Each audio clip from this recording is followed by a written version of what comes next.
राष्ट्रीय किसान दिवस के उपलक्ष्य में मंगलवार को धानुका कृषि अनुसंधान एवं प्रौद्योगिकी केंद्र गांव सीहोल में किसान दिवस मनाया गया। कार्यक्रम में कृषि एवं किसान कल्याण मंत्रालय भारत सरकार के कृषि आयुक्त डॉक्टर पीके सिंह ने बतौर मुख्य अतिथि शिरकत की, जबकि विशिष्ट अतिथि उपायुक्त पलवल डॉक्टर हरीश कुमार विशिष्ट मौजूद रहे। इस अवसर पर धानुका एग्रीटेक लिमिटेड के अध्यक्ष राम गोपाल अग्रवाल, ICAR भारतीय मक्का अनुसंधान संस्थान के पूर्व निदेशक डॉक्टर साईदास, बागवानी विभाग हरियाणा के पूर्व निदेशक डॉक्टर BS सहरावत भी मौजूद थे। कृषि एवं किसान कल्याण मंत्रालय भारत सरकार के कृषि आयुक्त डॉक्टर पीके सिंह ने कहा है कि भारत सरकार के पूर्व प्रधानमंत्री चौधरी चरण सिंह किसान नेता थे। उन्होंने किसानों के हित को ध्यान में रखा और चौधरी चरण सिंह का सपना था कि देश के किसान खुशहाल हो और अच्छी खेती करे, किसान खेती के माध्यम से मुनाफा कमाए। उन्होंने कहा है कि भारत कृषि प्रधान देश है। हमारे किसानों को खेती से संबंधित बहुत अच्छी जानकारी है। खेती के क्षेत्र में जो अनुसंधान किए गए हैं उनके विषय में किसानों को जानकारी प्रदान की जा रही है। किसान नवीनतम प्रगति और परंपरागत ज्ञान को मिलाकर खेती को आधुनिक बना सकते हैं ताकि खेती की लागत कम हो सके और किसानों का लाभ बढ़ सके। उन्होंने कहा है कि प्रधानमंत्री नरेंद्र मोदी का सपना है कि वर्ष 2047 तक भारत आत्मनिर्भर देश बने, जिसमें कृषि का अहम योगदान हो।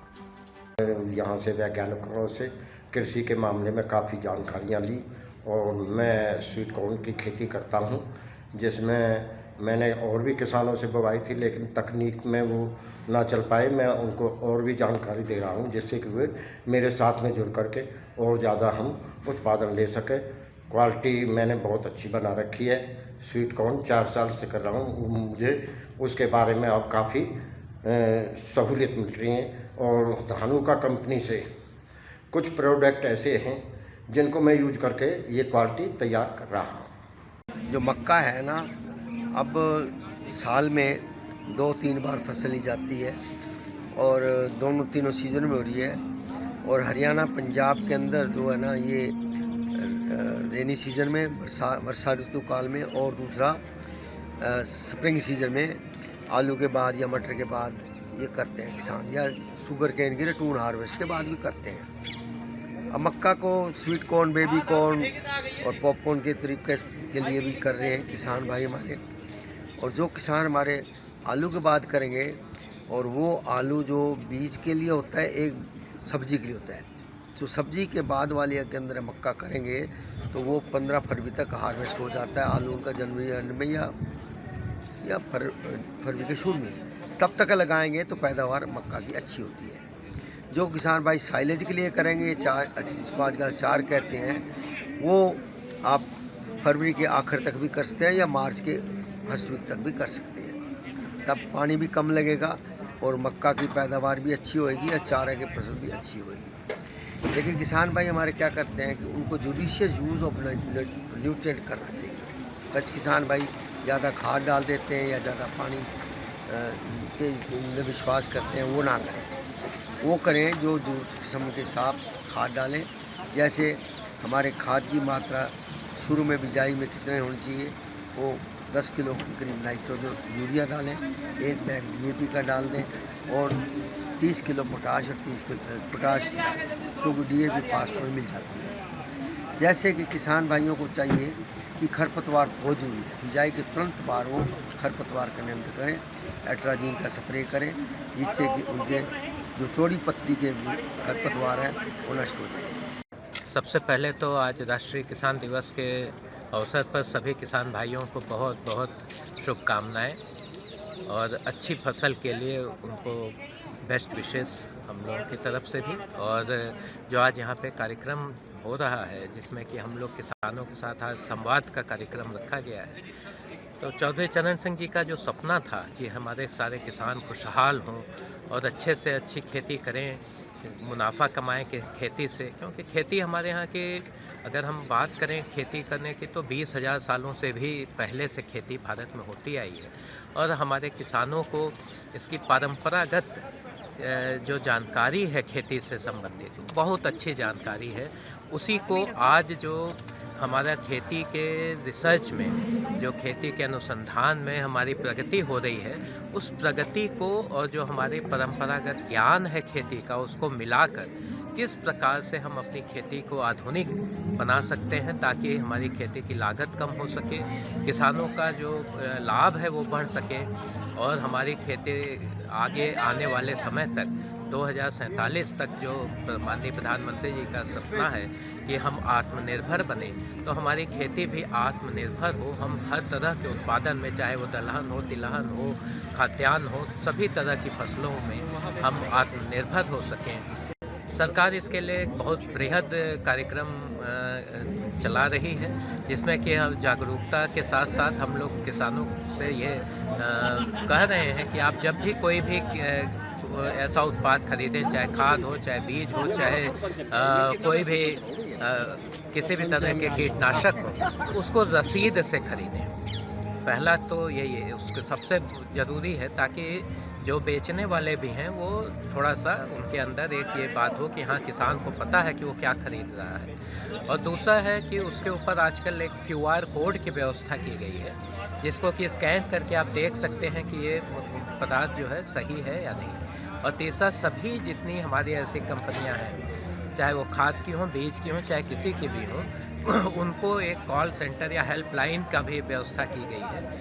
भारत सरकार खुद भी एक किसान कॉल सेंटर के माध्यम से हम लोग जितनी भी शिकायतें आती हैं उसका ज़िले लेवल तक जाके उसका निवारण करने की कोशिश करते हैं। और जगह जगह ज़रूरत पड़ने पे अगर ऐसी कोई खबर आती है तो उसके हिसाब से वहाँ पे छापा की कार्रवाई और जो अन्य कार्रवाई होती है वो भी की जा रही है। खाद की व्यवस्था जो है अभी फ़िलहाल तो आपका हमारे यहाँ से जितनी भी व्यवस्था हो पाती है खाद, क्योंकि ज़्यादातर आप जानते हैं कि इस समय इम्पोर्टेड खाद है, सब बाहर से आती है। और जब से यूक्रेन और रूस की लड़ाई हुई है, क्योंकि वही दो हमारे मुख्य सोर्स थे, उसके अलावा अब जो है इस दौरान, युद्ध के दौरान जो सप्लाई चेन हमारी टूट गई थी या यहाँ आने में खाद में टाइम लगता था, उसको थोड़ा सा दूर करने के लिए और अन्य स्रोतों से भी, जैसे सऊदी अरेबिया है या और भी देशों के साथ ऐसे सप्लाई का, लॉन्ग टर्म सप्लाई का व्यवस्था की जा रही है। और कोशिश की जाती है कि समय से भरपूर खाद उपलब्ध हो सके। कभी कभार ऐसी कहीं कहीं से दिक्कत आती है जब अचानक से जैसे पहले सोयाबीन की खेती होती थी, अब अचानक से वहाँ के किसानों ने मक्का अपना लिया, तो जो खाद की रिक्वायरमेंट थी, जो असेसमेंट हुआ था, उसके हिसाब से बहुत ज़्यादा रिक्वायरमेंट हो गई। तो ऐसी जगहों पे कहीं कहीं कमी की बात आती है।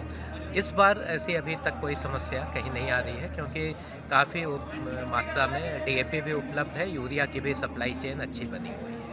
रूप ही बदल दिया गया, इसको केवल पर्यावरण से जोड़ दिया गया, लेकिन ये हमारे पर्यावरण से कहीं ज़्यादा हमारे खेत की उर्वरकता को बढ़ाने के लिए ज़रूरी है। हमारा जो ऑर्गेनिक कार्बन कंटेंट होता है सोइल में, वो कम से कम 1.5 से 3% होना चाहिए, जबकि अब हमारा जो ऑर्गेनिक कार्बन कंटेंट है वो बमुश्किल 0.15 से 0.3% है। और ऑर्गेनिक कार्बन कहीं किसी फैक्ट्री में नहीं बनता है। ये तो हमारी जो पूर्वजों की कहावत थी कि खेत के अवशेष खेत में ही उपयोग करें, वही एक तरीका है। जो हमारा इतना जो परंपरागत खेती चली आ रही थी हजारों सालों से, कभी ज़मीन की उर्वरकता को लेकर के कभी चिंता नहीं हुई, क्योंकि हम खेत के अवशेष को खेत में ही यूज़ करते थे, गोबर उसमें डालते थे और वो जो फसल जो न्यूट्रिएंट उसमें से लेती थी वो दोबारा मिल जाते थे ज़मीन को। तो बाहर से कभी खाद डालने की नौबत ही नहीं है। कम से कम 6000 साल से तो हमारे देश में खेती हो ही रही है, जो ऑन रिकॉर्ड है। तो ऐसा क्यों हुआ कि अभी हमें इतना खाद डालने की जरूरत पड़े? क्योंकि हमने खेत के अवशेष को खेत में जलाना, खेत में यूज़ करना बंद कर दिया, उसको वहाँ गलाना बंद कर दिया। तो एक तो मैं सभी किसान भाइयों से रिक्वेस्ट करता हूं कि इसको इस रूप में ना देखें कि पराली जलाएंगे तो जुर्माना लगेगा या केस दर्ज होगा।